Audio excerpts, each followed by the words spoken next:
Hey y'all, it's your girl Tashonda Renee, and I'm back with another video.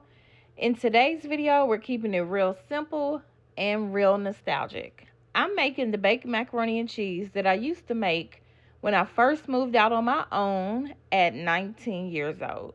Listen, I didn't know a whole lot, but I knew how to make this macaroni and cheese, okay? And it was always so easy, so creamy, and so good. So if you would like to see how I did it, please stay tuned. All right, first things first, I've already boiled my noodles. I'm using just the basic elbow macaroni, and I did heavily salt the water while they boiled. Once the noodles were done, I went ahead and drained them and added the noodles right into the baking dish. Now let's talk about the cheese.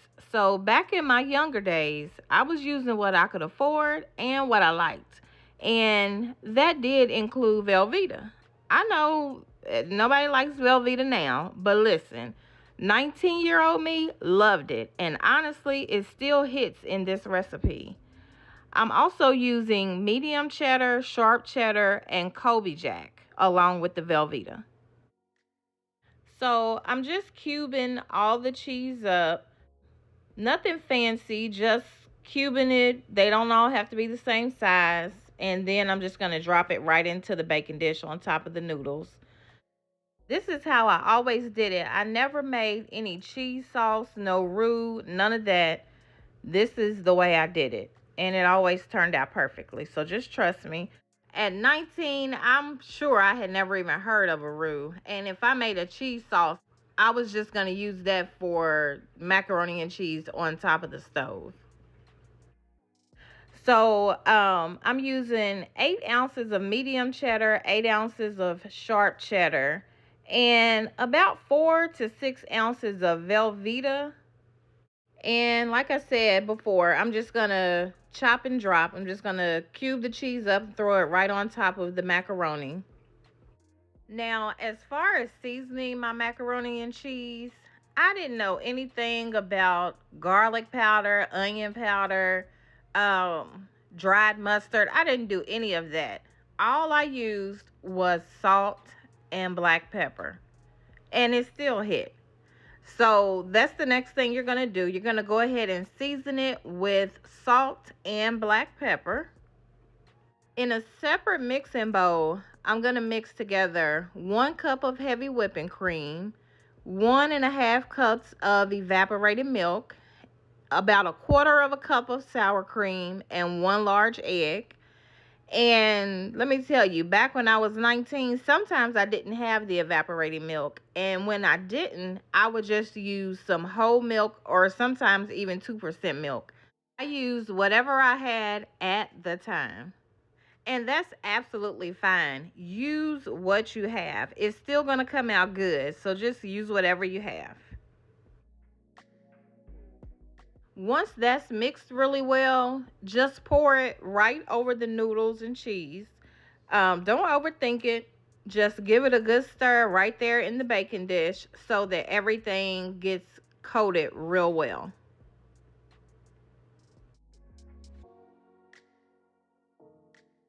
Your oven should be preheated to 350 degrees.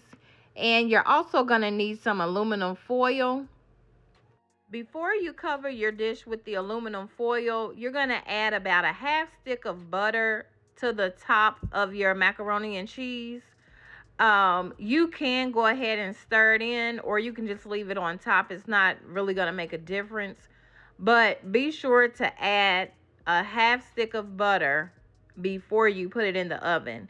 This is one of the most important parts. If you leave the butter out, your macaroni and cheese is not gonna be good. All right, so you're gonna cover it tightly with aluminum foil and you're gonna bake it for about 20 to 25 minutes. After 20 to 25 minutes, you're gonna remove the aluminum foil and you're gonna give it another stir. At this point, your cheese should be pretty much melted.